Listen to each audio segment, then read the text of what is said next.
بسم اللہ الرحمن الرحیم۔ دنیا میں عورت کو سب سے زیادہ عزت قرآن پاک نے دی ہے۔ عورت کو عزت سے نگاہ سے دیکھا کرو، تم اسی کے ذریعے دنیا میں آئے ہو۔ مرد کو عورت کے کردار کی کتنی فکر ہوتی ہے،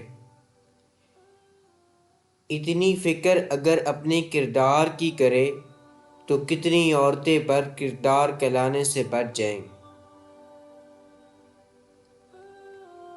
یہ سچ ہے کہ عورت میں درد سہنے کی عادت ہے، مگر اس کا یہ مطلب بھی نہیں کہ وہ درد دیے جانے کی مستحق ہے۔ مرد کا گناہ وقت کے تالاب میں کنکر کی طرح ڈوب جاتا ہے،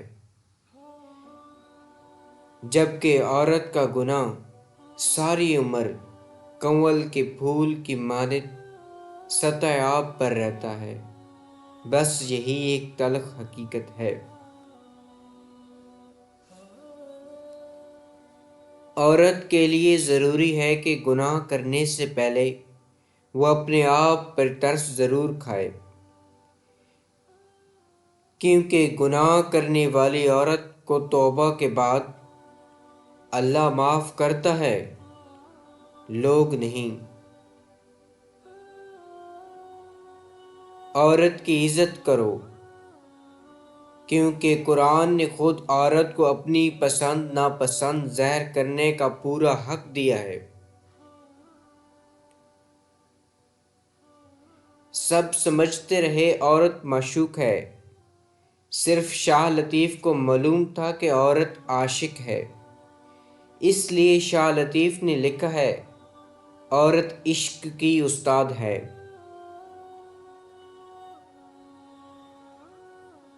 عورت کے پاس یہ صلاحیت ہے کہ حالات کے تقاضے کے مطابق وہ والدین کا بیٹا بھی بن سکتی ہے اور اپنی اولاد کا باپ بھی۔ عورت تھی اس لیے غیرت کے نام پر قتل کر دی گئی، ورنہ بے غیرتی کے بڑے بڑے ریکارڈ تو اب بھی ہمارے معاشرے میں مردوں کے نام ہی ہیں۔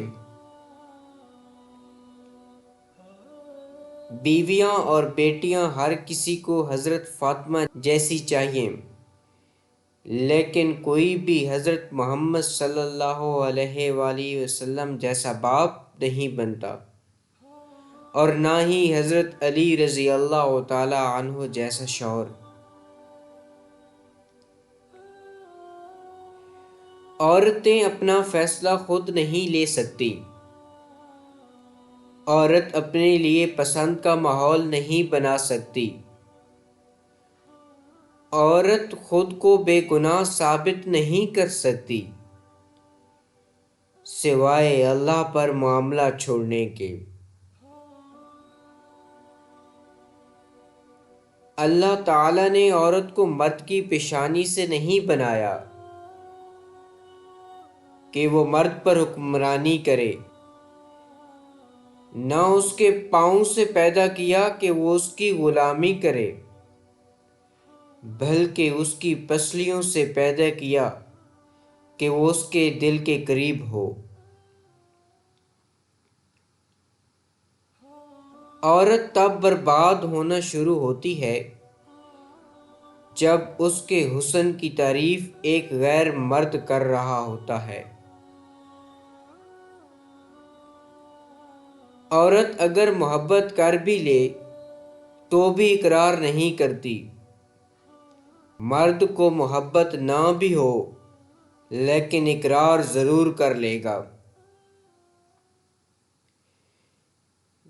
جب تک عورت نہ چاہے مرد اپنی حد کبھی نہیں پار کر سکتا۔ عورت مرکز نگاہ بننا چاہتی ہے، لیکن گھورے جانے پر اعتراض ہے اسے۔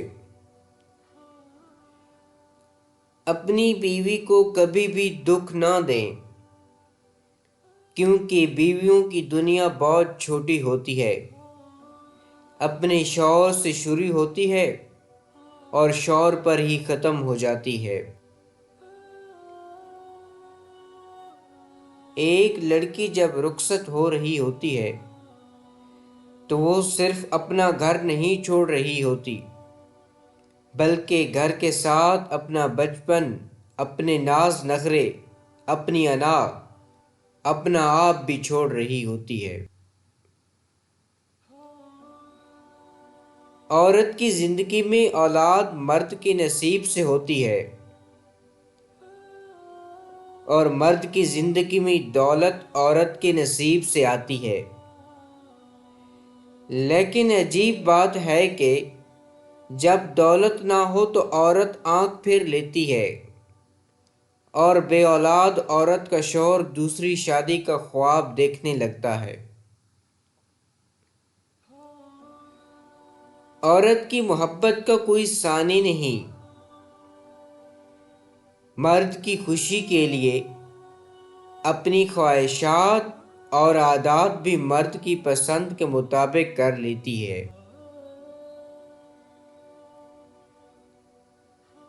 عورت مرد کی امیری غریبی سے بالکل متاثر نہیں ہوتی، وہ تو بس اس بات سے متاثر ہو جاتی ہے کہ کوئی مرد اسے کتنی عزت دیتا ہے۔ کبھی ایسی عورت سے ناطہ نہ توڑو جو تمہاری بہت سی خامیوں کو جانتی ہو اور پھر بھی تم سے محبت کرتی ہو۔ میاں بیوی کا رشتہ بہت خوبصورت سا ہوتا ہے۔ اس رشتے میں بغض نہیں ہوتا، کبھی لڑائی، کبھی محبت، کبھی ناراضگی، کبھی درگزر چلتا رہتا ہے۔ عورت کے اندر ہر مرد کے ساتھ رہنے کی چاہت نہیں ہوتی، اور جس کے ساتھ رہنے کی چاہت ہو پھر عورت کسی اور کا سایہ بھی خود پہ برداشت نہیں کرتی۔ عورت کا اونچا لہجہ کبھی مرد کو پسند نہیں آتا۔ یہ تو عورت ہے جو مرد کے اونچے لہجے کو اس کی مردانگی سمجھ کر برداشت کر لیتی ہے۔ عورت کو بس پیار والی زبان سمجھ آتی ہے۔ پیار، عزت، نرمی اور محبت سے بول کے تو دیکھو، وہ اپنا سب کچھ قربان کر دے گی۔ عورت کو محبت کم دو گے تو وہ سمجھوتا کر لے گی، لیکن عزت نہیں دو گے تو وہ اندر سے مر جائے گی۔ لاکھ کوشش بھی کر لو وہ دل تک پہنچنے نہیں دے گی۔ ایک عورت جو اپنے دل کو پھر سے محبت کے لیے کھول دے جبکہ اس کا دل ٹوٹ چکا ہو، یقین جانو اس جیسی بہارت عورت کوئی ہو ہی نہیں سکتی۔ ایک خوبصورت اور باکمال عورت وہ ہے جس سے آپ دنیا کے ہر موضوع پہ بات کر سکیں، لیکن اسے اپنی حدود معلوم ہو اور آپ کو وہ حدود بتانے کی ہمت رکھتی ہو، پھر اس کے علاوہ کوئی چارہ نہیں رہ جاتا کہ آپ صرف اور صرف اس کی عزت کریں۔ عورتیں اپنا فیصلہ خود نہیں لے سکتیں۔ عورت اپنے لیے پسند کا ماحول نہیں بنا سکتی۔ عورت خود کو بے گناہ ثابت نہیں کر سکتی سوائے اللہ پر معاملہ چھوڑنے کے۔